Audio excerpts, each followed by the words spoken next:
Wait for it, and we're live. Hey, all you crazy sci-fi and fantasy fans. It's time for your daily dose of shenanigans over here at the Blasters and Blades podcast. Just a couple of nerdy veterans and one chaos coordinator geeking out over our science fiction passions and fantastical fantasies. A place where magic is king, the sky is the limit, and space is the place. We are the podcast that puts the fun in dysfunction. So without further ado, I'm going to let our guests introduce themselves to our listeners and viewers at home. So we're going to start with the legendary Mr. Bill Frisbee. Can you tell us a little bit about yourself, sir? Sure. I am a nerd turned Marine turned nerd turned geek.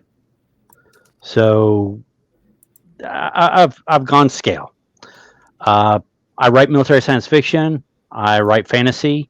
I've been playing war games since the 80s, maybe 70s. Started out with D&D first edition, and been loving it ever since.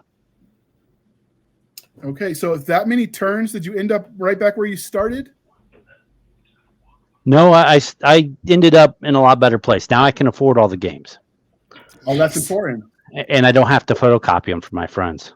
But do you have the time to play the games now that you can afford them? That's the trick. No. I don't have a group. That's why I turned to writing. Okay. Well, you need one more turn to get to actually finding a group then. So, yes. So for all of you at home, his links will be in the social media in the show notes. And if you want to reach out and start a group with him, I mean, you can adopt this lonely Marine. All right. And with that being said, next we have Mr. James J.E. Pittman. Hey everybody, I'm James Pittman. J.E. Pittman is what I write under. I do the Felix Chance series of urban fantasy, speculative fiction, and also the Pandora Squad, action, sci-fi, military, fun goodness. Longtime nerd, longtime geek, and like Bill there, I also don't have any groups because, time. But, it's been fun. It's been still fun. Outstanding. And next we have the mini personalities of Miss Jana S. Brown. Hi guys, I'm Janet S. Brown. I write speculative fiction under Jenna Ray, including some military sci-fi romance because you have to add a little bit of spice to your power armor. And I do have a group. I have the same group that I've been gaming with since college, so we're going 30 years strong. And we have played every system known to man, it feels like. There's some weird ones out there, and they're fun. Weird is fun. I'll agree with that. All right, and last but certainly not least, we have Mr. Michael LaVoice. Oh, hey. Yeah, I'm Michael LaVoice, author of Galaxy's Most Wanted, available at Amazon.com now. I am a long-term fan of Mech Warrior. As you can see, I'm wearing my official Team Bonsai Mech Warrior shirt. We have did you guys get a good shot? There we go. All right. But I'm also a fan of giant Stompy robots from way back in the day, all the way back to the proto giant Stompy robots on an old Japanese television show called Space Giants. That's how long I've been into these things. And everything from there to now. So this is a near and dear to my heart kind of topic, man. All right. So the next part of the introduction, dear listener, dear viewers at home, is how we first met. So we actually all met when we were taking our Megazords for a stroll. And then we realized we were all part of the same cool club. And then, when we united our powers for good or evil, well, we won't say. And the rest, as they say, is history. But yeah, so hopefully the rest of us, we don't end up like that poor Red Ranger did. It's a sad day for him. You're looking at us like we're crazy, Bill. Do you not know what happened to our friend, the Red Ranger? I don't think I've heard that one yet. He went a little hard on the nose candy, ended up stabbing his roommate with your samurai sword, as you do, and then walking down the California freeway naked, waving his samurai sword at passing cars. Cool. Can you imagine filling out that police report?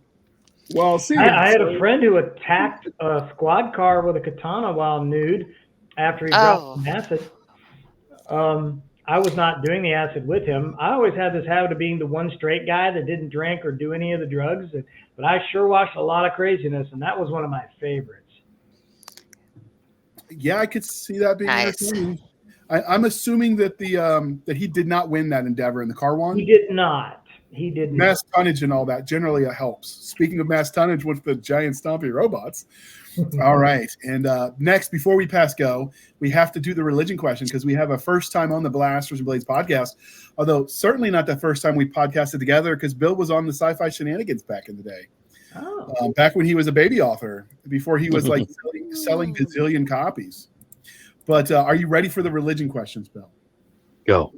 All right. Star Wars, Star Trek, or Firefly? Firefly, hands down. Excellent answer. Always. Yeah, he tells you there's no wrong answers, but he lies Mhm. because we all know what the right answers are, and you can say It's Firefly. always, It always is. fire. Keep going. Because you can't take the sky from us. You just can't. It's true. You can't. All right. Game of Thrones, The Wheel of Time, or Chronicles of Narnia? The Hobbit. Old school. I like it. We I actually just- used Yeah. when we first started with the rebrand to do the all of SpecFic, we did have the Lord of the Rings on there, but everyone picked that one. It just wasn't fair to everyone else, so I tried to mix it up a little bit, just because we're considerate of that. I mean, Well, The Lord of the Rings is good, but I grew up with a Hobbit. did you and watch that's the old just- cartoon? Oh, Yes. The Banking I had the little book that came from Nice. the cartoon. Oh, nice, nice. I did too. So Excellent reading material. Scare the crap out of you as a little kid. that and Conan, the comic book. Oh yeah. Oh That's- yeah, That was my youth. yeah. Good Did Did you watch? you get the black and white Savage Sword of Conan magazine too? Yeah. Those Yes. are great. Stars and Stripes in Frankfurt, Germany. Oh yeah. And Gru. And Gru the Wanderer, yes. Yes. Ah, love Gru, yeah. Used to Yeah. pick those up at the Stars and Stripes in Giebelstadt. Uh-huh. I got him in Frankfurt. Yep. We really need to do an episode on Conan now, adding that to the list. See, every one of these episodes that'd be breeds great. like a dozen more. All right, and because we are civilized here at the Blast and Blades podcast, we are no longer knuckle dragging troglodytes. Sir, coffee or tea, and how do you take it? Tea, green tea, unsweetened. I'm getting old. Okay. It's just, You need them antioxidants. yeah. I can't stand water, so that's my option. Okay. I mean, in the South, tea is only drank one appropriate way, which is sweet and iced. Mhm. Unfortunately, I too am getting old, so I don't drink that. I drink water or other things because, don't want to die early of the diabetes. Yes, that's Yeah, the that key. happens. You don't want to go that route. I've heard it is not pleasant. I watched it affect family members, but now I am adding the Conan to our list of panel topics. Mhm. Yay! All right, and with that on the list, we are going to dive right into the topic that brought us here. So we wanted to talk about mechs and giant stompy robots, and we're going to start with what does everyone think the difference between a mech and a robot is? Where are those lines different? Primarily, just Go, to, boys. just to me, a mech is something that is piloted. It has a pilot. A big stompy robot can be a big stompy robot without a pilot, but a mech or a mecha is piloted. That's to me. That's just I would second concur. that. That's kind of my line. There is, Same. Optimus Prime, not a mech, not a mech. but he's Optimus definitely versus Voltron. he's definitely a big stompy robot. Yes. But he's But- his own person with his own will, as compared to Gunbusters or lots of the early '80s anime where we had all the mecha and they were all piloted by people. But couldn't you get a Or person aliens. inside the Optimus? He didn't Not know. Optimus, but RC later. Spike's son rode as when they did the head transformers, and so they did have a human component, but the robot was still able to function without them, but they could become part of them. And this tells you that I watched way too much Transformers. but they did have that. They Is did. there such a thing? Yeah, there's no such No. thing as too much. Well, some of the latest ones got really weird. They weren't fun anymore, and they weren't stompy robots anymore. Then they become stompy primates. It was bizarre. But Yeah. going back to, I'm a G1 girl. That's where my heart belongs when it comes to the Transformers. Beast Wars was fun. It's all right, but Oh, no, I haven't seen that. They're watching I like that my out there Optimus right now Prime. in the living room of this Airbnb where we rented up here outside. No, I of mean Fort like the early 2000s bad CG, 3D CG cartoon they did. That was fun for me. I thought they actually had a really good story. I agree. The story was good, but it was early CG, and like I say, Optimus to me will always be a truck. So it was weird Well, to see him as a Optimus ape Prime man. was actually in Beast Wars briefly. I did not see enough of it. Because what happened was they went back in time to when the Ark actually crash landed. Oh, right. And so they had to go eventually find the Ark in later seasons.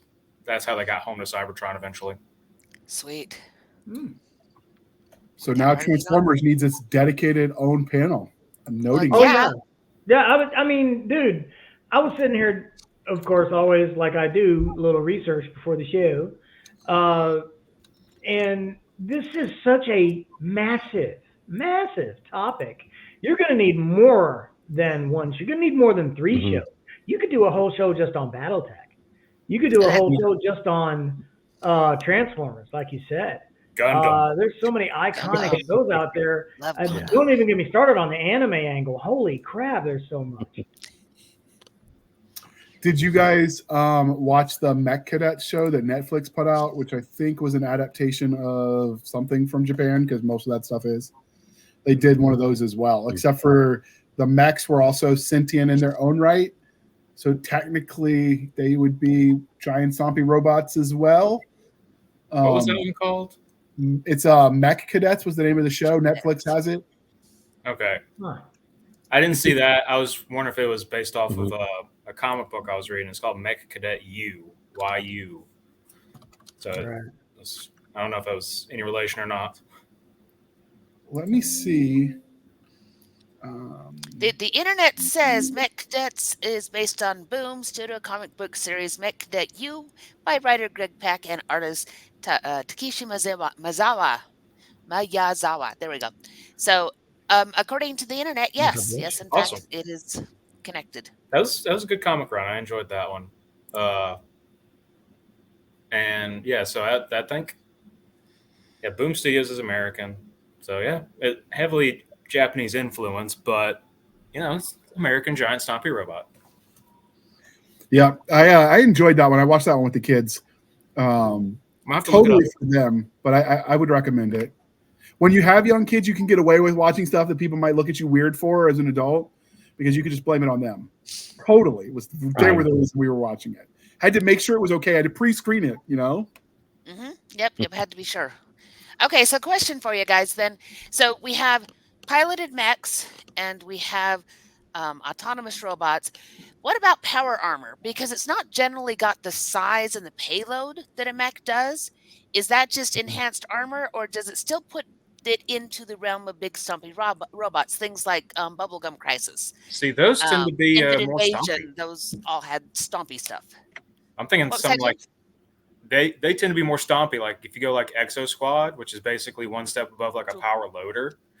As far as the mech component goes. So, yeah, I'd say it qualifies as giant Stompy robot because, they're at least going to be like 8 foot tall. So, Yeah, I mean, you've got, what was the size of the stuff in Heavy Gear? That was, were those about power armor size, or were they larger? That was a game I never got into, so I'm not sure. But even in BattleTech, you had the elementals from the clans, which were several meters, at least 2 meters tall, if not more, because the pilots themselves were bred huge to drive the things. And the power armor in, doggone it, I can't remember the name of the game. It's one of the games I researched for my next series to kind of inspire me for the power armor and that. And in my next series, the power armor they're 2 meters tall and change. So yeah, I think they qualify.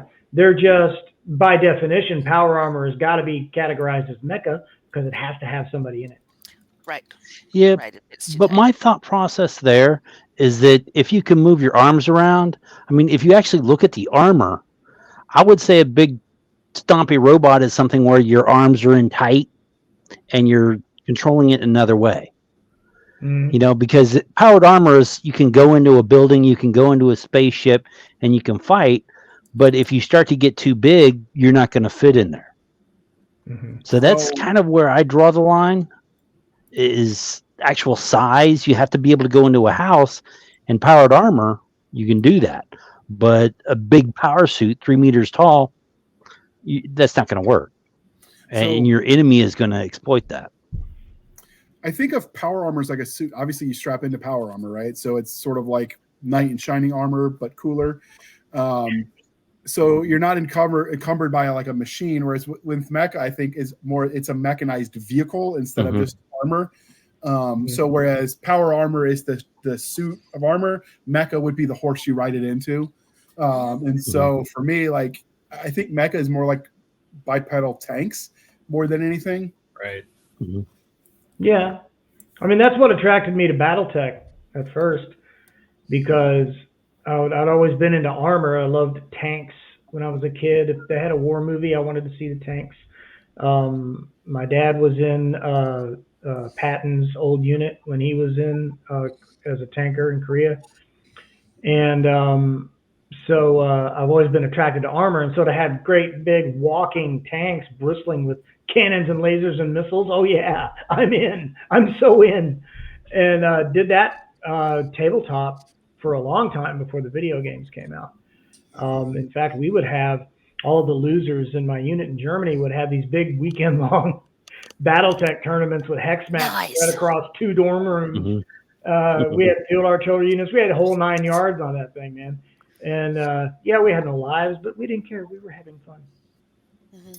Well, and you get the aerial side too, because like Robotech, it was planes. It had the 3 forms: the planes, the robot, and then the one that was kind of half and half, where it was a plane that had arms and legs. Yeah, in Battletech they called those a LAM, land air mech.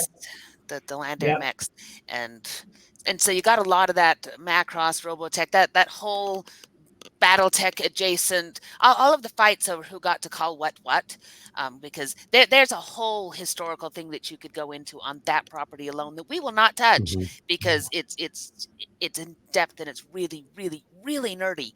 But yeah, you had a lot of that crossover of which kind of vehicles were they, and yeah, a lot of planes, and I loved the aerial stuff. The aerial warfare was fun for me. Oh yeah, and that was a cool thing about Battletech, was you didn't just have to restrict yourself to the robots, although you could, but they had a separate standalone set of rules for the aerospace fighters, and they had separate standalone rules for infantry units and tankers. And yeah, there you go. That's what I'm talking about. Yeah, if you can see that. Not focusing really. Put There it we in go. front of you. There you go. Yeah. Which technical readout is that? What year? Because that's kind of probably 80s or 90s. I'd have to look. It's old. It's ancient. Hey, I resemble that remark. 1987. Ooh, yeah. Yeah, that's about the time I started playing tabletop, and then we got in when I got into my military unit in Germany to find out that there were other Battletech players there. Oh man, that was just the best. That was awesome. So do you guys have a preference between the mechs versus the giant stompy robots, or do you like them equally? All the things, all of them. Yeah. They all have their place. They all have their place, yeah. I mean, I've got a soft spot in my heart for Mech Warrior, basically because, like I said, I fell in love with the game, played it for a number of years, then got into the video games, and then had the distinct honor. I wish he could have joined us tonight, but he had another engagement. Friend of mine, George Ledoux, who did the voice of Duncan Fisher in Mech Warrior 4 Mercenaries. The guy who gave me my very first voiceover job in the video game industry back in the day. Super nice guy, but they had this aspect of the game where you were in an arena on this gaming world called Solaris 7, and you had different leagues you could play in to win the big prize, right? And it was like, what if John Madden called a gladiator match between giant stompy robots? And that was Duncan Fisher. And I had the pleasure to work with him in an actual Mech Warrior Leagues situation where we had radio broadcasts of the games, and the owner of the league actually contacted him and convinced him to come in and do sounders for us and stuff as Duncan Fisher. And then he actually went live with us a few times. It was so awesome. That was great. Nice. I mean, you want to talk about full immersion into the game experience. That was it, but it didn't get better than that. So do you think that there's a franchise that got the concept of mechs the most correct? Ooh, As far as video games, or I mean, where do we go there? Because Mech Warrior is the classic All- for video games, all of all the these. way Yep. through. I would say the Aliens franchise, because their mechs were actually loading equipment, which is from a tech perspective, makes the most sense where you would start, because we can Right. make mech suits now. We have the technology. We just don't have the battery capacity. But if they could have a cable that constantly plugged into power, we could make them now. There are some that a company in Japan, a robotics company in Japan has, that they take to conventions and stuff to show. Mm-hmm. So something like industrial uses makes sense to me. So something like that, you talk about the alien mech suit, going back to anime, Pat Labor, that's very similar. Yep. It was essentially power loaders they started using for police action and other things like that, patrol units. So, there's a distinct evolutionary line between, the outgrowth from, say, a utilitarian, like loader type mech to other uses, to just going straight up like with a Gundam that's basically, it's your jet fighter / martial artist / samurai dueler / Awesome. giant power armor. Yeah, just general purpose awesome. So it's going to follow I suspect it follows the evolution follows much like the airplane. So first we had airplanes, but what do we do with them besides fly around and look cool for farming events? Oh, I know. We use them as spotters. And then some brilliant guy said, I don't care what the rules say. I'm going to drop a pineapple grenade out of it onto the troops below. And someone said, oh, crap, they don't like that. They're shooting at me now. Okay, let me add guns to my plane. And then before you know it, you've got dedicated airplanes that whole mission is fight other airplanes. I suspect mech armor will take the same course. Well, and your power armor already has the beginnings of a course where they're working with people that have got problems with paraplegia, problems with brittle bone syndrome, things like that. The way that the prosthetics are changing, both for actual prosthetics and for support devices, that is becoming more and more mechanized, where you get that, and that's in real life, much less the display we see in something like the Marvel Universe, when Rhodey gets clobbered, and so in Avengers Endgame, he's wearing from the waist down. He's got the it is almost mech that allows him to walk around, the power armor, and then that works with War Machine, and you get big stompy robots there with both Iron Man and War Machine doing the stomp around and blow things up. The Hulk Buster. I mean, you don't get much more stompy than something big enough to stomp the Hulk. That's actually, when you talk about, integrating man and machine, they actually have recently, so we're recording this in late February, Elon Musk just announced they're doing trials for like nanites that'll somehow allow you to merge with machine. And right now they're testing it on people who can't walk, the quadriplegic, to see if they can, basically strap them into some sort of suit that gives them mobility back. I don't know. I mean, can you imagine the inconvenience of walking around at the grocery store and suddenly you get a Windows update? I mean, come on. I don't know that I'm rebooting now. Yeah, rebooting. And it's always the most inconvenient time. Like, I'm driving down the freeway. Sure, do an update now. 6 hours later, you're leaned up against the freezer and frozen foods. There was a Gundam series that kind of took on that angle of things, Iron-Blooded Orphans. It was, they found this ancient mech that the most powerful ones were able to have a symbiosis with the mech, but the consequence was, and they could move the mech like it was their own arms and legs. Trouble came when it got its arm blown off, and the pilot lost the use of his arm, unless he was connected to the actual suit.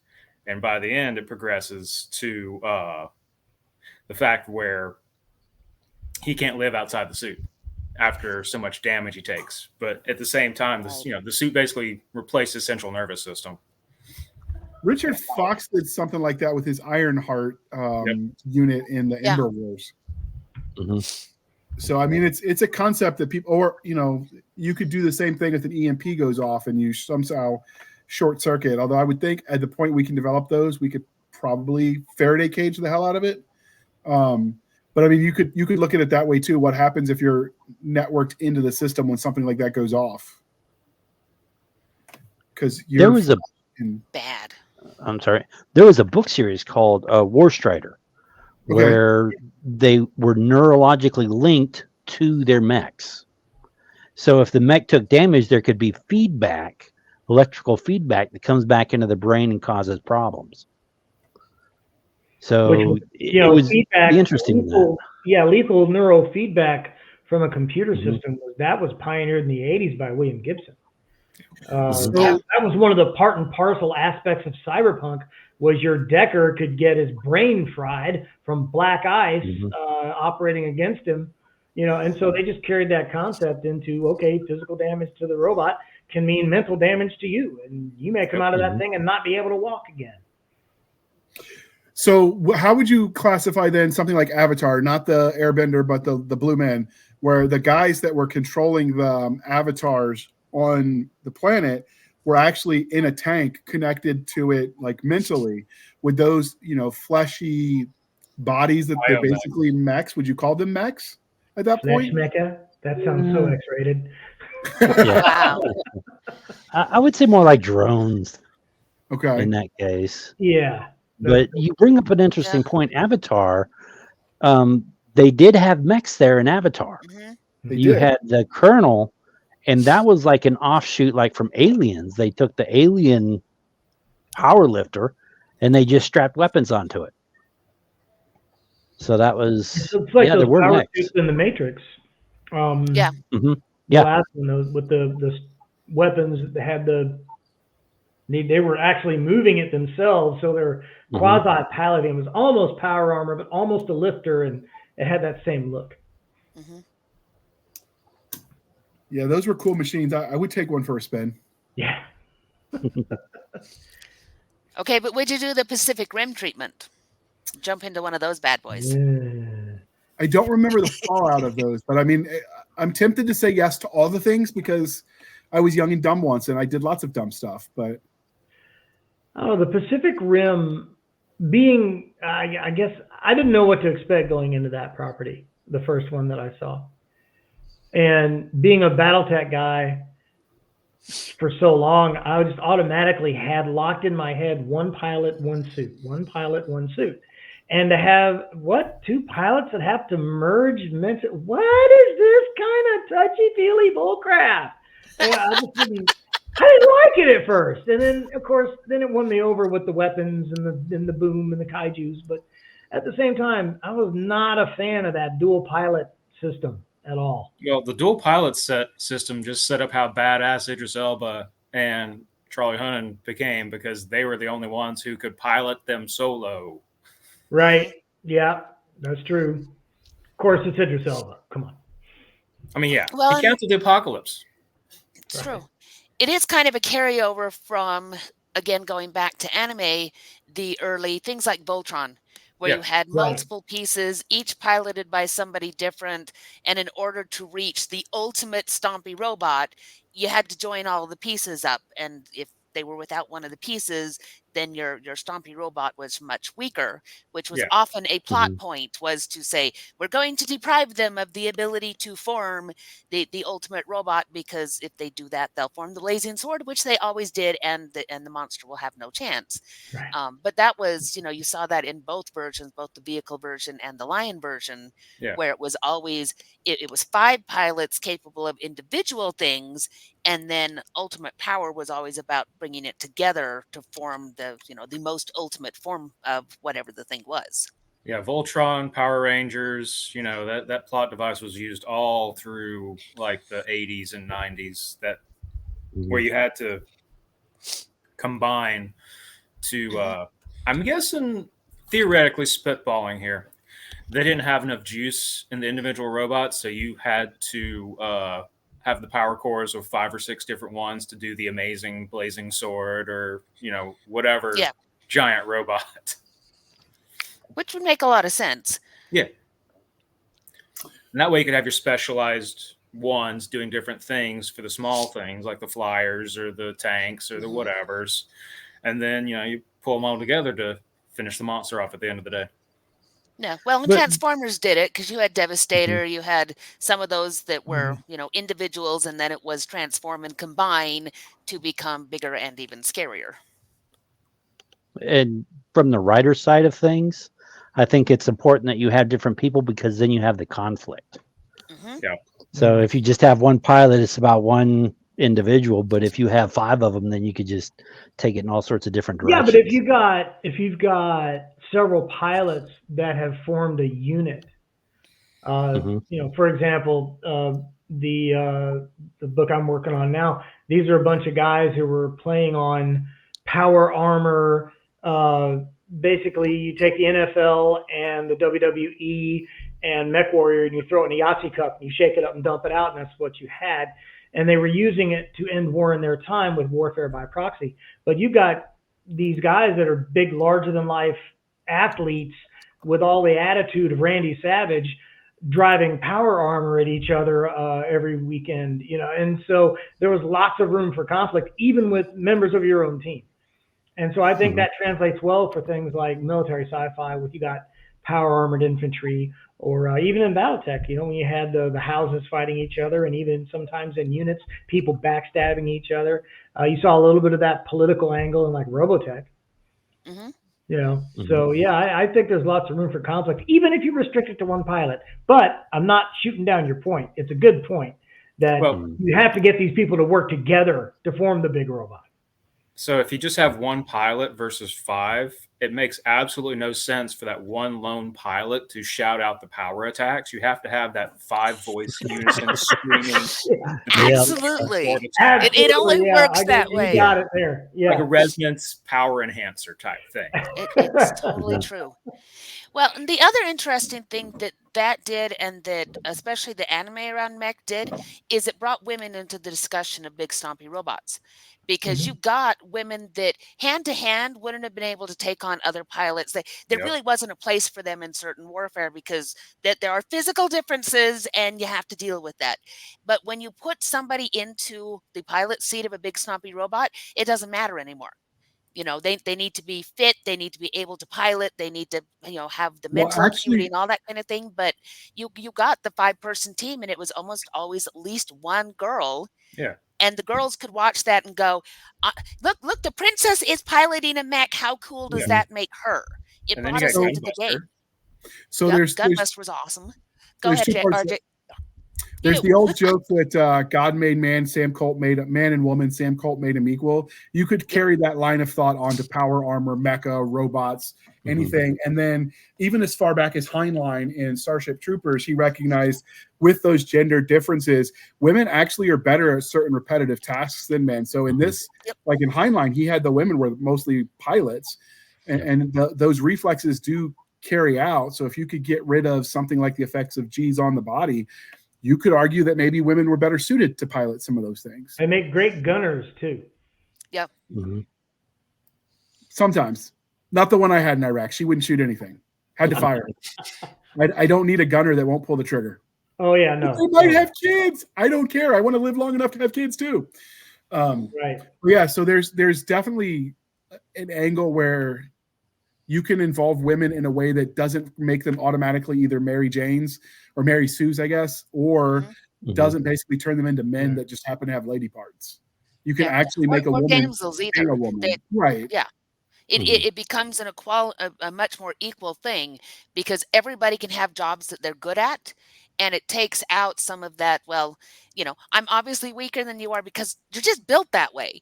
But if they're in power armor, if they're in a mech, that goes away, and so that opens up interesting stories to tell where you can bring women in as your reading audience because we have somebody to identify with versus when it's all guys all the time.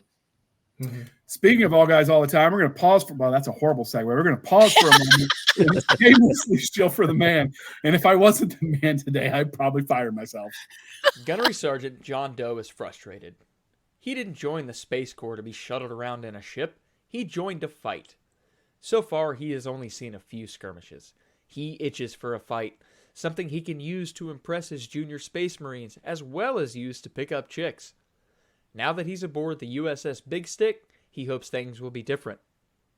The Space Federation has defeated their longtime enemy, and has decided another war was just what the people needed. One was intentional, the other was not. Either way, Gunny is excited. Now Gunny and the rest of the ship's crew must fight for their lives against an enemy none of them saw coming. What could possibly go wrong? Dive into the Vacuum Suck Hard Adventures of the USS Big Stick by J.R. Handley and Chris Winder, and find out for yourself.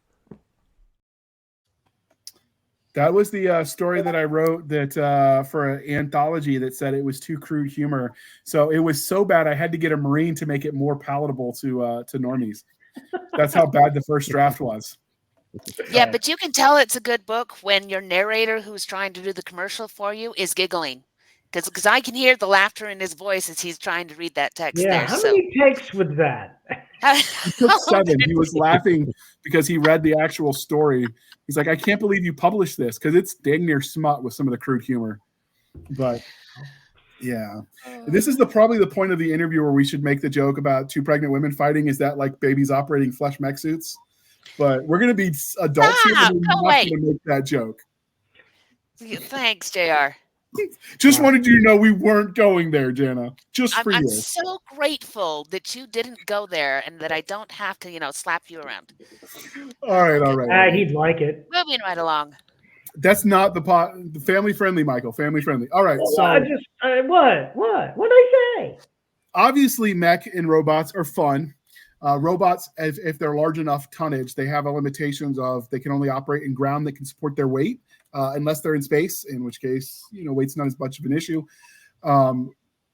But if you look at mechs as basically a stand-in for modern tanks, do you see them as actually being viable? There's a reason, for instance, the U.S. Marine Corps recently got rid of all of their tank battalions because they felt like technology was evolving in such a way that made them useless. So they got rid of them. So I've seen some argue that there is no practical purpose in real life for actual mechs in future combat. So what do you guys think? I think that's a fact, because mechs are going to be more expensive. They're going to be easy to kill. They've got too many moving parts. You look at the leg. How do you stop a mech? You take out the leg. And then there's the expense. They're heavy. They can't go in. The enemy, if they face mechs, they're not going to go outside their buildings or their towns. So you're going to have to go in after them. So I think there's a lot of limitations there myself. Do you think that makes them any less cool in books and fiction? No. I think they're awesome. I mean, I really That was the right answer. Like Rick Partlow's Wholesale Slaughter series was a lot of fun. Mm-hmm. And that was Mechs. And who was it? Was it Maggart and Cheney got that series called The Messenger, which is like an absolute giant mech with a pilot inside the head, running around saving the universe. But to Bill's point, this was why I tried to keep the power armor in my new series relatively small. I wanted it to be human sized, and I wanted them to actually be moving it with their arms and legs. So you still have that element of boots on the ground, without having it's not so giant and stompy, but it's still that armor aspect. And I think that might be something that actual militaries go to. I think Russia already has some armored suits, that may have power assist that they've, a couple years ago, they were building robots to operate in space. And as a joke, there's a photo of some senior military Russian officer, and I can't remember who it was now, actually putting 9mm pistols in their hands for it to fire to show that it can articulate. And this is before the Ukraine stuff in 2014. So, I mean, it goes back a little bit. But everyone was, oh my God, Russia's arming space, because there's treaties that say we can't do that. I mean, as soon as the tech exists, those treaties go away. We all know that. But while the tech doesn't exist, of course we signed all the treaties. We probably signed the treaties with the tech existing, honestly. Mm-hmm. Aliens at Area 51, we know the truth. I will say the limitations that I've seen exploited once in Star Wars on Hoth, where you have the bipedal sort of mech, but it was the horse type one, but where they had the X-wings basically trip them up by tripping up the legs. Yep. I do think that was the one thing that they probably got right from a tactical perspective. It made sense. Oh, the Ewoks did it to the AT-ATs too in Return of the Jedi. That's They right. rolled a bunch of logs downhill and tripped them up with those, and had the ropes across in between the trees. That movie, the ending of that movie creeped me out because the Ewoks, basically the giant cuddly teddy bear Care Bears, when the good guys at the end of the fight needed clothes, somehow they had, in a planet that had no humans, they had clothes that fit them, which tells me those people that used to wear those clothes probably became dinner. They were going to eat Han and Luke. There was a full feast in C-3PO's honor planned. They were going to eat them. They just changed their mind later. That doesn't mean they didn't go back to it.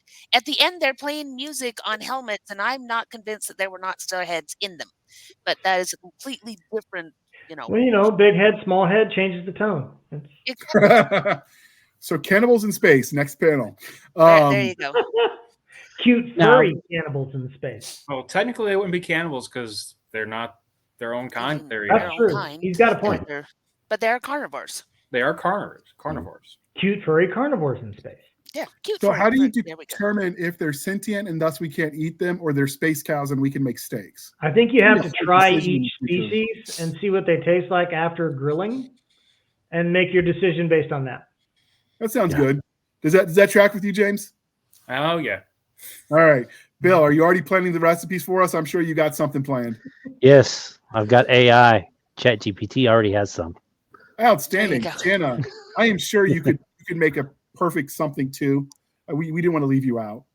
Oh, I'll manage. I can make desserts out of just about anything.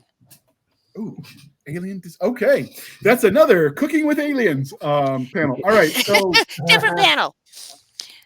Okay, so we're saying mechs couldn't be used for ground war the way that we know it, but a lot of times the place where the mechs come in is when we're dealing with aliens, monsters, things like that. So does it work once we say, first of all, we have a size difference. You're often dealing with large alien ships and things like that, and you get them up off the ground. Because while we talk about big stompy robots, they do stomp, especially in Mech Warrior, as the speakers when my husband plays Mech 5. It's but you see a lot of them that do have some kind of hover or fly, or so can they still be used in other purposes and have it make sense?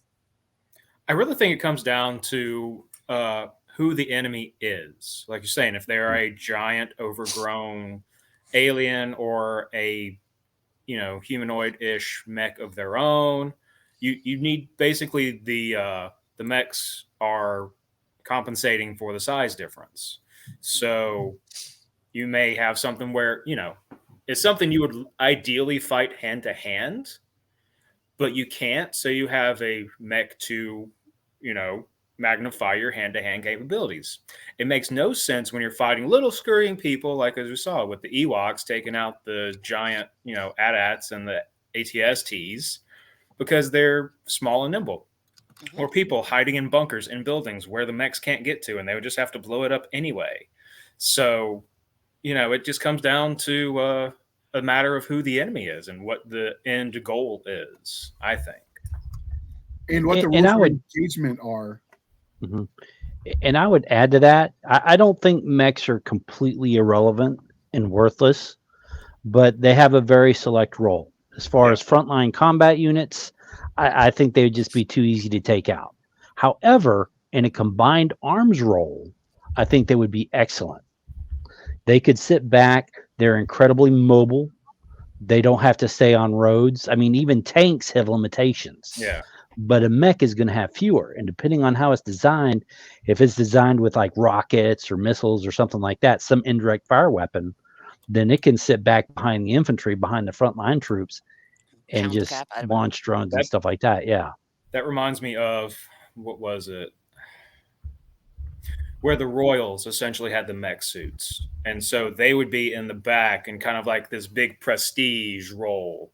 And they would do like duels and stuff like that, while in place of like your armed forces, they would have the armed forces, the infantry and the cavalry and everything doing their skirmishes, but you'd have this this giant robot sitting at the back on the equivalent of a horse with a giant pennant and a cape and everything, just kind of as like a prestige intimidation tactic, not necessarily the main force. It was useful in when it came to like dueling or something like that.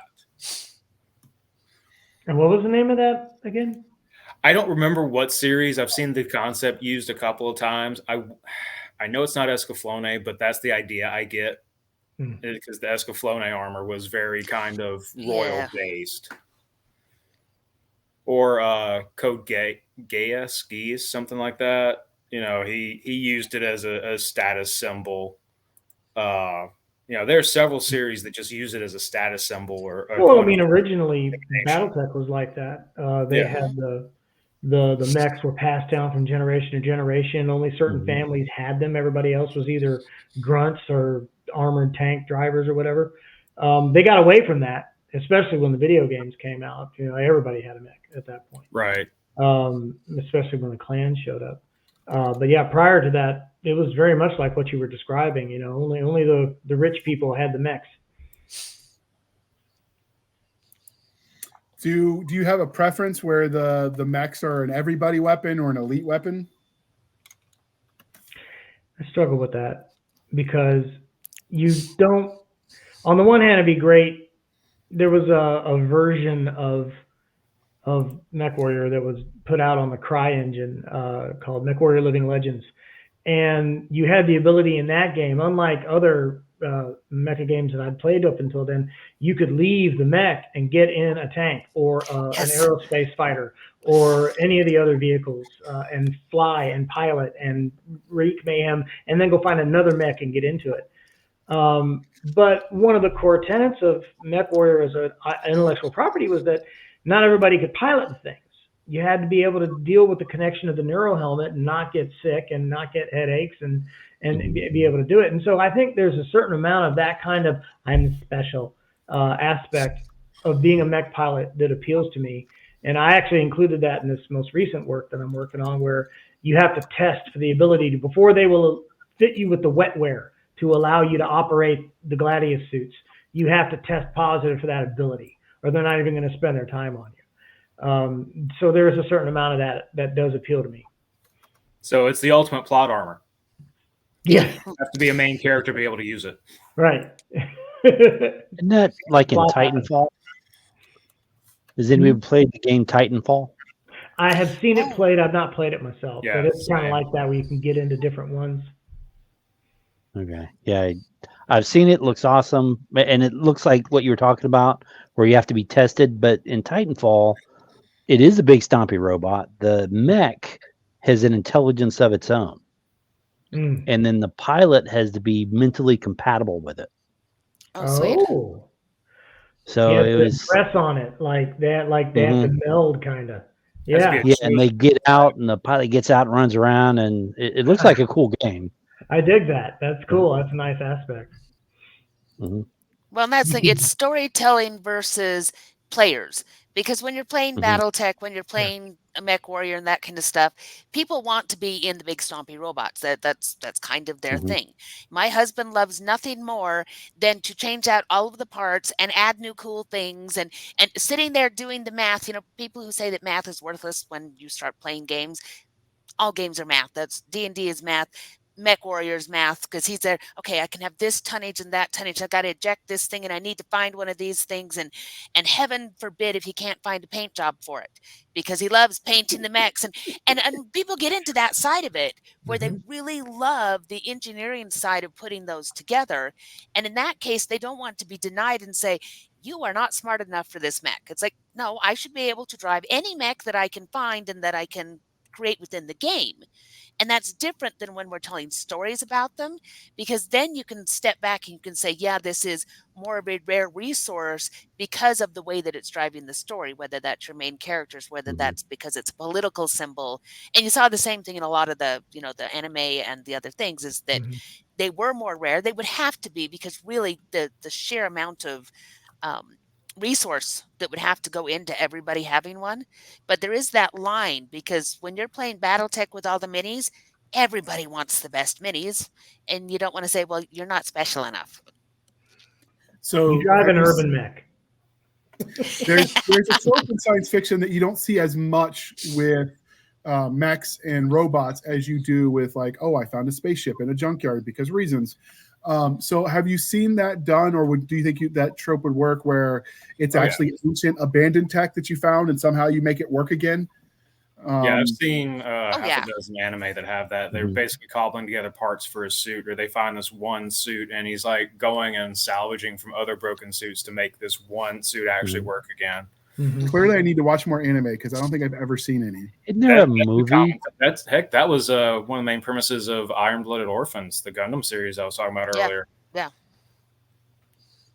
thought there was a movie out that he put together a battle robot to fight. Oh, that was the Oh. Rock and Sock'em Robots thing. Yeah. where Yeah. basically- Okay. Was it There was Robot that Jock? property. yeah, I think so. It might have been Robot Jocks. That's They one I didn't basically- see. I didn't watch Robot Jocks when it came out because I was mad because I wanted a BattleTech movie. But So Hasbro basically wanted to turn some of their games that didn't really have plots into movies. So you got Into movies. Battleship, and then you got Rock'em Sock'em Robots, which I think they called Robot Jocks or whatever. But yeah. Robot Jocks was more of a BattleTech clone, I think. But it was like arena-based robot combat where yeah, they launched their hand at you and stuff. Mhm. Are you talking about the one with Hugh Jackman? No, that's Real Steel. That's a That's Real boxing. Steel, yeah. That's what I was saying. That reminds me of live action Rock'em Sock'em Robots. Yeah. That really. Well, did. and So, Big Sigma re- 6 Yeah. touched on some of that because they Yeah. had the robots that were fighting each other, and then his robot that was not supposed to be a fighter, and their whole plot line there. But they played on that same thing with all of his tech. That's an interesting point. You So did bring up. Astro Boy, right? Kind of, yeah. There was touch on Astro Boy there. Go ahead, James. So I've been thinking about big mechs and giant stompy robots are very liberally sprinkled into a lot of stories that don't absolutely actually need them. And a lot of times they're not used in fighting capacities. Like I remember one slapstick version where somebody was actually cleaning with the giant robot. Mhm. And like cleaning a house or a space station with the giant robot. There was no battle involved. It was just a giant robot made. But what's some of the most absurd like uses you've seen for these giant, awesome, stompy robots? I guess I'm just a BattleTech nerd, but the first thing that pops into my head is that. I remember clearly reading several of the novels where they would specifically talk about agrimechs or forestry mechs or these other kinds of. It's the same. In fact, one of the Dark Age books, Ghost Knight by Stackpole, featured a guy who used to be a mech warrior, but now he's running a diesel engine driven lumberjack mech on this planet where he's cutting down trees, and it's got the same kind of power and the Myomar fibers and everything, but it's just run by a diesel engine instead of a little fusion plant. So basically he has the I used to be a mech jockey until I took a plasma bolt in the knee vibe going on. Well, he was more of a undercover covert agent posing as a lumberjack, but that's kind of integral. But it could have gone the other way. Could have gone the other way. That was Duncan Fisher. he lost a leg, and so he went into broadcasting. Oh, So- cool. And you do see that a lot where it is it's the way that tech comes in anyway. It's what are the big jobs that are difficult to do or require a lot of human labor. The mech is just that next step. So now instead of having 6 machines that are doing logging, the mech could take over all of that. And so it's always that next step in efficiencies. So you could use a mech in any of those places where it's providing an efficiency, moving away from human labor, moving into more efficient technology. Maybe, and I could see it used in aquatic purposes for some deep sea mining, maybe whole repair of damaged vessels, even rescue. At least for some of the grunt work, as opposed to some of the suits essentially they wear now. It would replace that. I could see that. And scavenge, being able to pull stuff up off the floor, because we can't send much to the ocean floor right now without it going squish pop. Well, that's another interesting point, is using the mechs as remote controlled devices. So you as the pilot, you're sitting home comfortable, but you've got this haptic suit on that you can just move the mech around and it's all remote.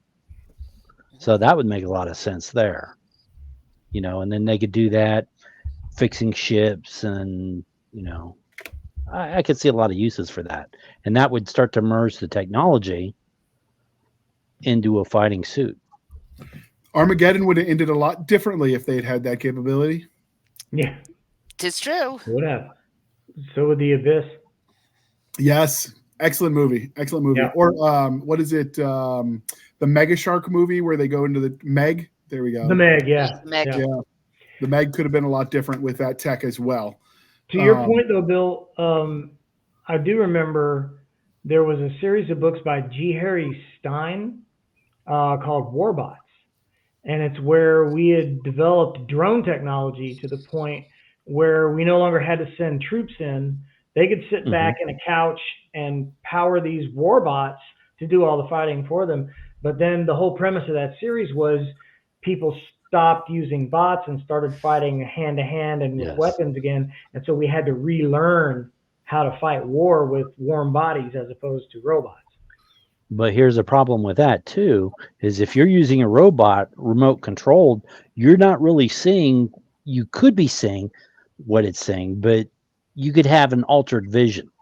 Right. And there was a short video that I saw a while ago, and they were taking crackheads and stuff like that and hooking them up to these suits, and they thought they were playing a game because they would have like some formless humanoid shape that they would shoot and stuff like that. But in fact, they were actually conquering other countries because what they saw was not what the robot was actually seeing. They had their vision was altered. Now that reminds me of Savages from Galaxy's Edge.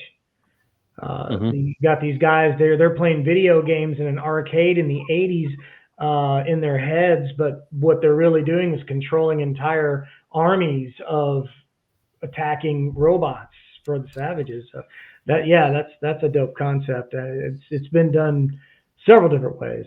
Didn't Ender's Game basically do that? Yeah, too? I was going to say, Ender's Game toyed with that, where the fight against the buggers was all, they taught the kids, and then the kids were remotely doing all of that kind of work.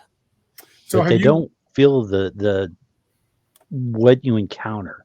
So it's a lot different to drop a bomb on someone than it is to stab them. Yes. Big difference there. So when you start to go remote like that, your fighters, they don't care. They've got nothing to lose. They don't see what they're really doing to the enemy. And then that makes war just so much easier. Yeah. So. Yeah. Well, and if you've got the mechs where, well, first off, if you are remote controlling the mech, is it now at this point just a small robot at that point? If the mech pilot is, a lifetime away in a cushy couch somewhere, is it still a mech suit or is it just a piloted robot? I would think it would be a mech because a robot is self-autonomous.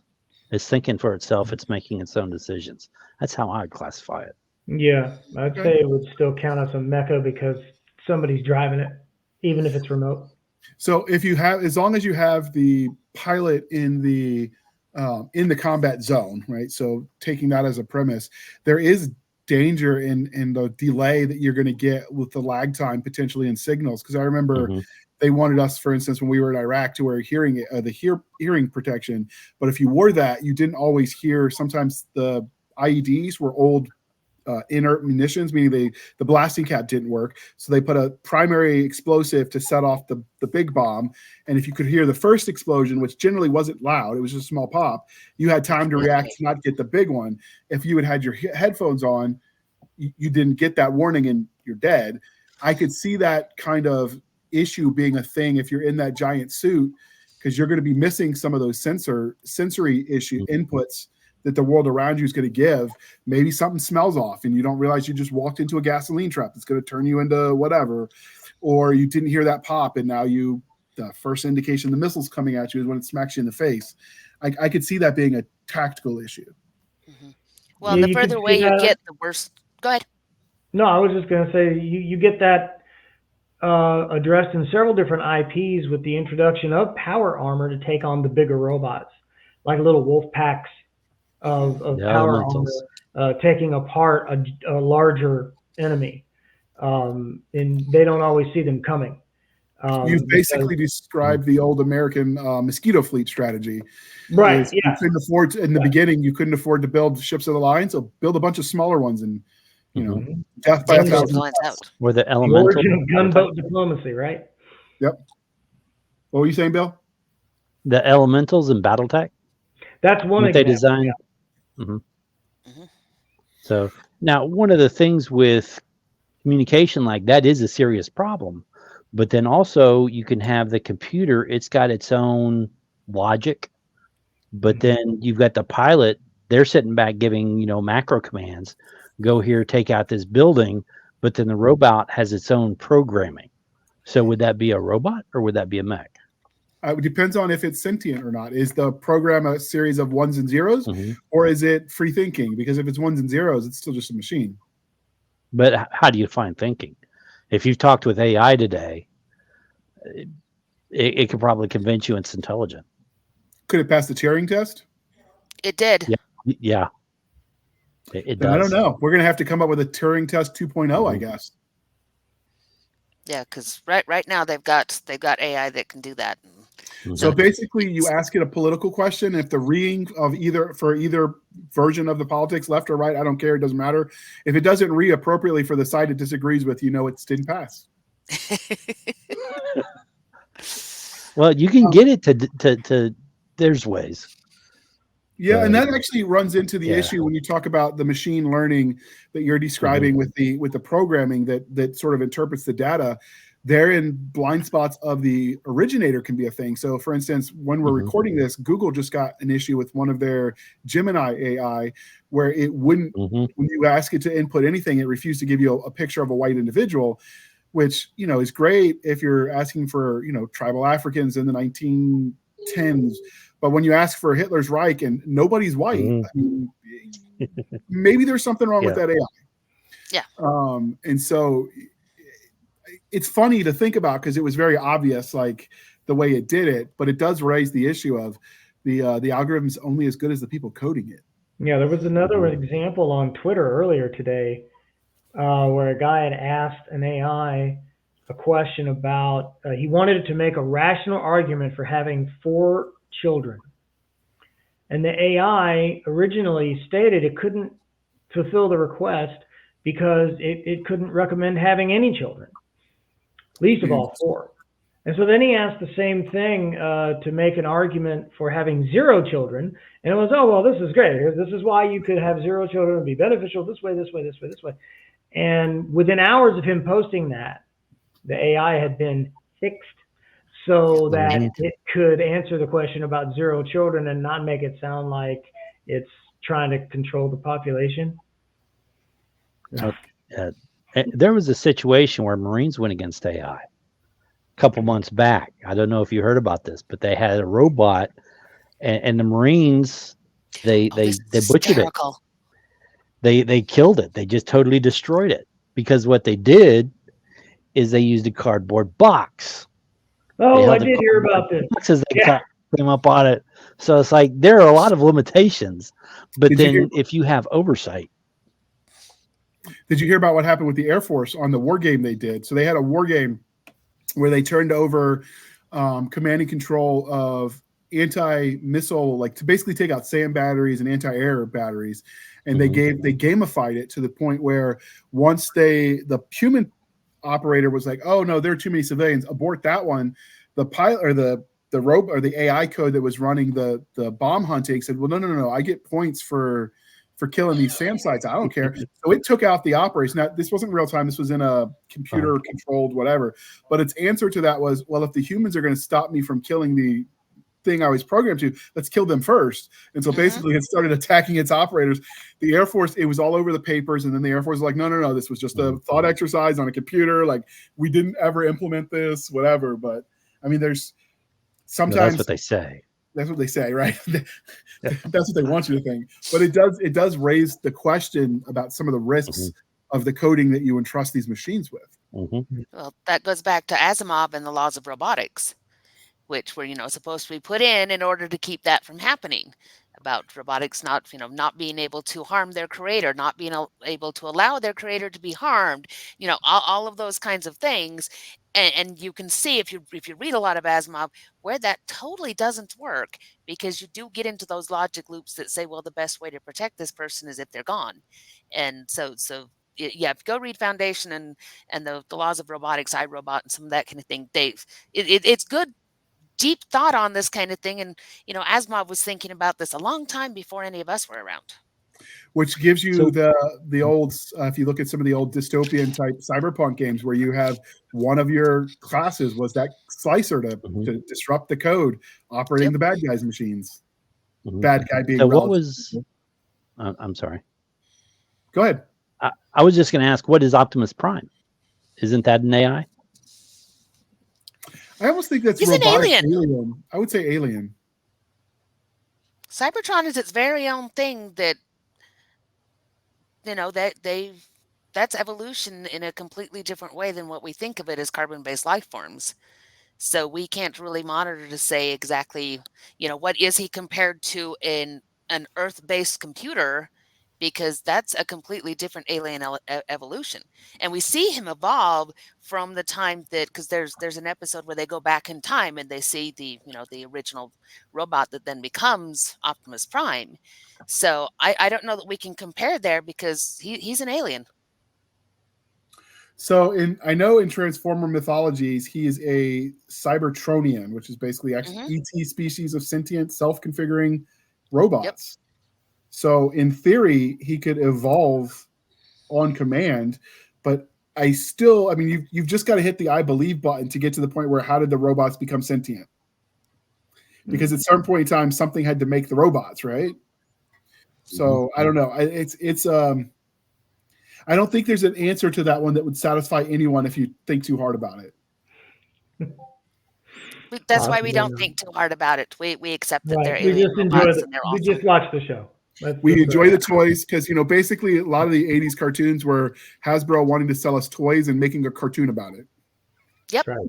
That's all it was. And we bought the toys and we watched the cartoon and we were happy. Yeah. It checked all the boxes for me.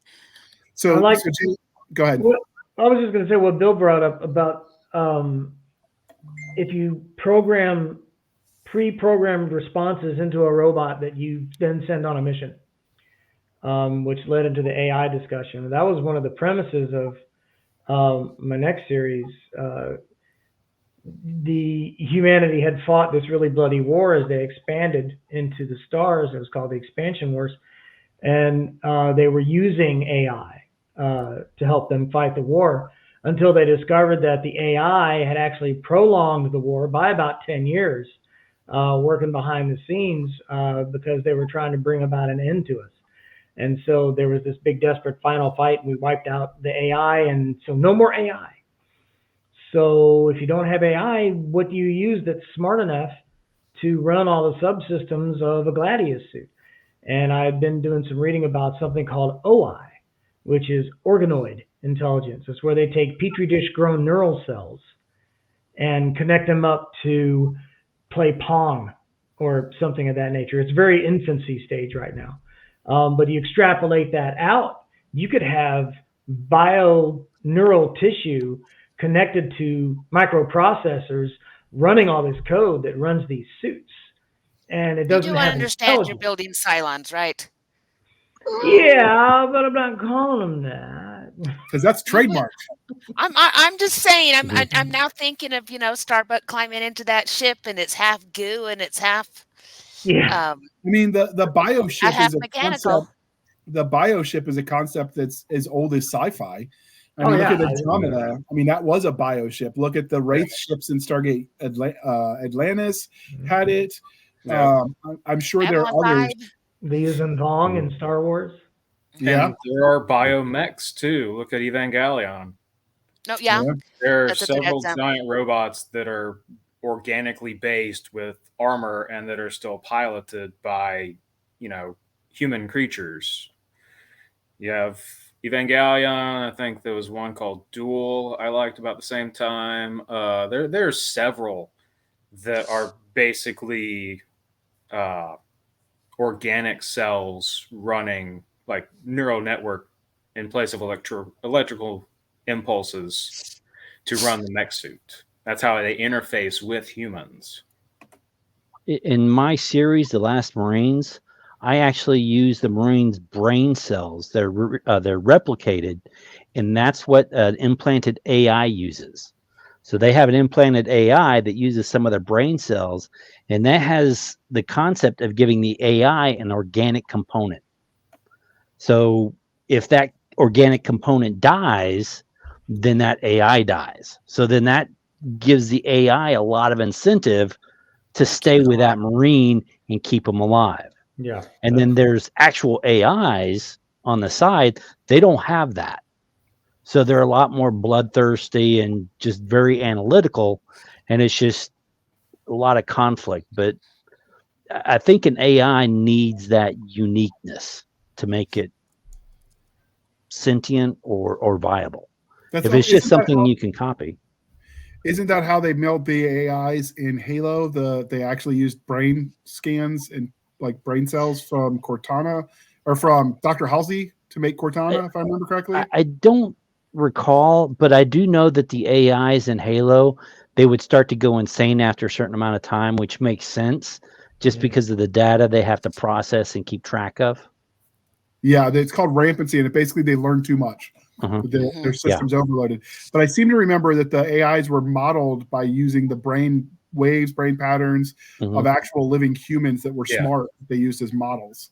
I believe you're correct. I think I watched that in the miniseries, the live action show they did as well. Yeah, I read all the books and watched all the movies. So but it's been a while. So we've talked.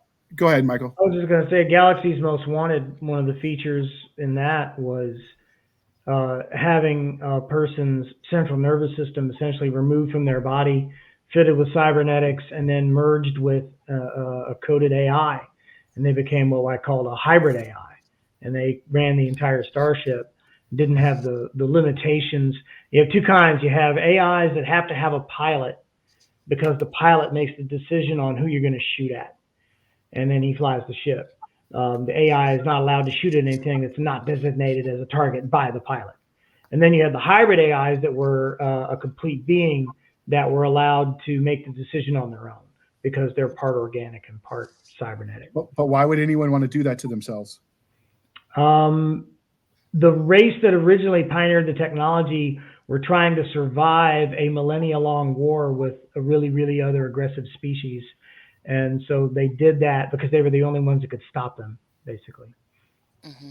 And McCaffrey did something similar with the ship who sang and the city who fought. Right. And you know, people that they couldn't survive outside of some kind of a regulated environment. So taking on being that other half of the AI and working with it, that was a chance to live because they had bodies that didn't work or that were, you know, had never properly formed. That was the ship who sang came from that. So Anne McCaffrey explored it in a couple of different directions with that whole series. Interesting. So we've talked a lot about science fiction in the forms of giant stompy robots and mechs. Have you guys seen them ever used in fantasy? Well, golems are kind of like big stompy robots. Yeah. Yeah, Don't they have something on Warhammer? Larry Correia and Steve Diamond did that one. I can't remember the name of the series though. Servants of War. Servants of War, right? But that was as powered by the soul of the dead. Yep. But I don't think I've ever seen anyone else do it in fantasy. Not a lot. We see it in some science fiction fantasy kind of crossover. Like there was a Transformers episode where they went to the time of King Arthur. And it was all, you know, Sir Knight and this, that, and the other. Transformers The Last Night, which was a really, really terrible movie, and it makes me sad. But they still took that idea. So we do see it where we get that crossover of time travel aspects or jumping to another dimension kind of aspects, where you'll see the big stompy robot in a fantasy kind of setting. We don't see it very often. There's one though. There's one where they built a type of big stompy robot, but it was done very, very silly, and now I can't think of the name of the show because they built what looked like a robot, but it was made out of wood and brooms and all of these things. And oh, I have to look it up. But it was very, very silly trying to do the big stompy robot idea in a fantasy second world kind of setting, but not very often. It's very, very rare. There was one book I read, and there was a series, and the premise behind that was it was a big stompy robot, and the pilot got inside and was, they controlled it from inside, and the suits were passed down through generations, but they were created to fight demons. Oh, nice. And Yeah. the Armored Saint, I think it is. But I stopped after the first series or the first book because it just got a little political. I think it was the Armored Saint, but basically it was about this young girl, and she became a pilot for these suits, and there was an Inquisition and all sorts of other stuff. But I think it was done well in that regard, and it was more steampunk, I think. Yeah. But I can see that working in steampunk. Some of that Bronze Age automaton type stuff you could almost envision. Yeah. There's the Warforged in Dungeons and Dragons. That's a construct race that's a playable race, and that's fantasy. And some of the things that you get, like the Goblin siege engines and some of those kinds of things, are pretty darn close to big stompy robots. Anytime you're dealing with the engineering races, then you get that. So you do see it in D&D and in other games that are like that. They just, again, put the fantasy spin on it. But you could do the Warforged, you can do the siege engines, you could do so some of those places you pick up fantasy that's big stompy robots. Mm-hmm. I think Escaflowne had a lot of mystical components in it as well, because it was kind of medieval structure to the alternate world they were sent to. And I think the robot actually was kind of a mystical object as opposed to like some kind of actual mech. Right. I was just looking it up just to double check, but I do seem to recall that from my Saturday morning cartoons. Yeah. Well, and they do it in Zelda. Yeah. My daughter loves playing the Zelda games and the Link games. He's all running around and encountering big stompy robots, some, the Guardians that try to smush him. And then in this later one with the Zora, there's a lot of a technology crossover, and there's big stompy things there that they're fighting that are, I would classify them as robots. You're making us think, JR. Dangerous. What's too big? Here's a question. What do you think is too big for a robot? No such thing. I've seen them the size of like planets, and I've seen them the size of humans. If you're talking about realistically, yeah, it's easy to put an upper limit on that based on physics. But as far as like in media, go to Transformers. You have Transformers that are the size of planets. Literal, actual planets are the robots. Well, so, if your robot is existing in space, for context, then size is also a non-issue because the physics won't matter as much. Now, size might limit what it can do one way or the other, but you're not encumbered by gravity, for instance, and the need of the weight to support, the base, so to speak. Because at a certain point, Super Defense Fortress, and that thing was ginormous and still had the ability to transform and to do its thing. Yep. But I mean, like, if you get too big and you're on dirt side, then at a certain point in time, the ground has to be able to support your weight, or you sink in and, sinkhole your way to oblivion. But if you're in space, then kind of all bets are off. I mean, I'm sure there's practical purposes for reasons you would limit size, but that would be by intent and design only would be your limitation. Well, if you're in space, do you need arms and legs? No, I wouldn't think so. Yes, because it's cool looking. Exactly. Cool factor, man. The aesthetic, dude. Aesthetic. Yeah, I can see that. Although you never be as cool as Spaceballs, where you got the robot with the vacuum. That's true. Just suck the air right out. And Ludicrous speed, I say. Ludicrous speed. You're going to plaid, sir. Is everyone around me an asshole?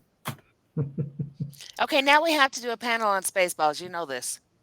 All right. And it's just 'Cause an it would be excuse to funny. rewatch it. I don't think my Well, kids yeah. will watch it. Now I have to make them for homework. Now we have to do a BattleTech panel and a Voltron panel, and I know. yeah. We're going to have lots of podcasts, folks. I hope that you're, strap in for the ride. Or strap All right, on. so those are now Yes, those are now on the list. So we're at it about an hour and a half, and I know it's late for some of our guests. So clearly, there's a lot more room for future episodes. But what was, dear listener, your first experience with giant stompy robots or mechs? Be sure to put in the comment section like where you found the concept, what your favorite was. Join the discussion, and if you have more questions for us to discuss, I'm sure I can wrangle these guys to come back for another episode and get nerdy with us. With that being said, I'm going to start up with you, James. What are you writing right now? So right now I'm finishing up Pandora Squad. It should be released in April. Pre-order is up now. I'm also going to be writing the third volume of the Felix Chance series once I finish that up. And I have a couple other projects in the works. So lots of fun stuff. I've been toying with a giant mech idea. I just don't know where to place it yet. So that's coming up soon. Which of your universes? Is that what you mean? Yes, if I can work it into Pandora, or because Pandora's already got the giant, reanimated spiders, which are basically mechs at some level. So I'm thinking, okay, maybe I should counter that with a giant fly swatter. I don't know. Or just do a whole new series that's just straight mech fun, just kind of fan fiction off of my love of Gundam and Transformers and Power Rangers and Voltron and all of the above. Do it. I'll read it. I hear a rumor that once somebody dared Bill Frisbee to write My Little Pony Space Marines, and he did it. So maybe we should dare you to write your Gundam. All right. Yeah, twist my arm. He made the My Little Ponies in space actually badass and cool, so he wins with that one. Because I was there. If we could only release it. What's that? If we could only release it. Why couldn't you? Kayleen has to go through and do some edits. Oh, okay. I thought it was done. No, I remember you showing me 3 books are written. I'm just waiting. Okay. Well, we'll peer pressure her with this episode, Kayleen. We're talking to you. All right. So you're writing that. What about you, Michael? What are you writing right now? Right now I'm working on book 2 of Gladius Leagues, the aforementioned Power Armor meets WWE meets NFL kind of a universe. And we've forgotten how to fight real wars with real people, and we're using these powered armor suits as proxies. And then all of a sudden, worlds on the periphery start going dark, and we don't know why. Turns out it's alien critters, and we have nothing standing in the way of them except for the aforementioned prima donna warrior athletes of the Gladius Leagues. So when you watch that, do you eat peanuts, popcorns, or Cracker Jacks? You're going to want Cracker Jack for this one. Good call. The toy inside? Because the toy inside, right? Yeah, absolutely. For the toy inside. Hopefully you get the really cool tattoo or the magnifying glass. Or the mini mech. Right. Not the lame prizes, like the stickers or the joke book, whatever. Those were lame. Yeah, that's what I'm working on now. And Galaxy's Most Wanted Book 4 releases very soon, next month. You could always join James and write the Gundam analog with him. There you go. Match made in heaven right there. No, man. Peter Stanley wants me to do a Space Navy deal with him over at Three Ravens. We'll have to do that first. I bet James could beat him in an arm wrestling contest, and then you're good. I didn't realize. Oh, goodness. I walked into that one. Sorry, Peter. I didn't mean it that way. We're going to move on. Jana, how about you? How are you doing? What are you writing today? You're going to the special hell, man. I didn't mean it that way. It was just a joke. And then I realized, which makes it, I don't know if it's better or worse. Better. Yeah. Oh, good gravy. I am working on the third book in The War of the Lich. That has to come out in April because I promised it to my husband for his birthday. And then once that out, I have a deadline for a romance book. And then I am actually circling back to some power armor stories that are part of my my military sci-fi romance. That thing. So always something to write. It's exciting. So first off, does the Lich get a power armor? No power armor for him. Okay. And does the romance in the power armor mill sci-fi universe, is it between the man and the machine, or is the machine just incidental to the other romance? You're going to have to read to find out, aren't you? I guess I am. All right. What about you, Bill? What are you writing right now? Right now, I'm working on the third arc for the Last Marine series. So book 10 is coming out March 15th. And then I can't finish it there, so I'm going to have to write a couple more books on that. But it's going to be leaving Earth, and book 10 leaves it in a very interesting place. So if they're at the Last Marines, they clearly need better recruiters. So you should probably get them on that. It's more complicated than that. So go ahead. When you wrote The Last Marine, did you use American Marines, British Marines? Yes. Did you kind of all of the above? Strictly American. Strictly American? They're strictly American. And basically, it's a series about United States Marines in the late 21st century. Essentially, they get Buck Rogered into the 25th century. 4 Marines, they get caught in stasis, and then they wake up in the 25th century and everything's gone to hell. Almost quite literally. Demons are returning. You've got like the Nazis are in power. It's a mess. But everything revolves around these 4 Marines, 3 infantrymen and 1 pilot. And and all the Marines, they have implanted AIs, which sets them apart from everybody else. And there's space Nazis, there's Vikings, there's AIs, there's demons. It's just it goes in some very interesting directions. I'm so glad I added this to my to-be read list. This is going to be great. Read some of the reviews. I think people like it. And if you're military, you're a veteran, you will get a lot of it. Even if you're not, you'll pick up on it. Didn't Bill Webb do a series like that about people waking up from cryo and like basically in the future? The Last Brigade. Yeah. But his is all on Earth. Yeah. Mine, the Marines are en route to Jupiter to protect a U.S. base there when their ship gets attacked and they get thrown off into outer space. Bill Webb stuff is more post-apoc than I know John Henry, writing as Jack Campbell, did his Lost Fleet series with that premise to start somebody's, preserved for 100 years or whatever it was in cryo. Yeah. That man out of time, basically your kid in King Arthur's court all over again, but with space. I like that theme. Yeah. Did you lean into that when you wrote it, the fish out of water, so to speak? It was fun, yeah, because they're Marines and they've got humor from our time. You'll pick up the jokes. You've got the gunnery sergeant. He's the main character, like Clint Eastwood. That's his basic character. And then you've got Private Stathis, which is your smart mouth private. And then you have a super competent sergeant, Sergeant Levin. And then there's the female pilot. She's a shuttlecraft pilot, but she goes a different way. Let me put it that way. So it's a very interesting cast of characters, but when they wake up, AI destroyed America. America is gone and destroyed in an AI war, and they're the only 4 people with AIs implanted in their brains. And it details the Fermi paradox. Why aren't there more people out there? I've got a reason for that. Why do we have ghosts in history? Well, that gets explained. Vampires and all that. And So is it available in all formats, audiobook, ebook, the thing, or is it just yes. ebook and print? Ebook, print book, and audiobook. Gonna have to check that out. That sounds interesting. Only 10, you say? A free short story.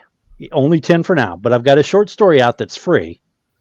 You can find it on Amazon, but I also have it on my website or I've got a link I could put in there. So that's almost a Brandon. If you add all 10 of those novels together, your audiobook would almost be one of Brandon Sanderson's. So I think I could do that. That's a week I've got. I'll make that happen. I mean, us mere mortals can't compete with a Brandon Sanderson length novel. So it's no judgment. All right. So since we're talking to you right now, Bill, that really does sound interesting. I'm going to have to check that out. How can listeners and readers and viewers find you on the internet? And it'll be in the show notes as usual. Everything I try to keep on either Facebook at William S. Frisbee or on my website, williamsfrisbee.com. And those are usually the best ways to track me down and stalk me. As you do, but don't stalk him at his house. He's got guns, people. He was a Marine. You know, he knows how to hide bodies. All right, background is blurred for a reason. Well, Jana, speaking of hiding bodies, I mean, we won't talk about what your husband does for a living. So how can listeners and readers and viewers find you on the wild interwebs? Oh, they can pop on over to opalkingdompress.com, or they can find me on Facebook under Janet S. Brown Writes, or Jenna Ray, or not talking about the rest of them. Those are the gushy ones. Chuck Tingle. Sorry. Hey, don't ask, don't tell.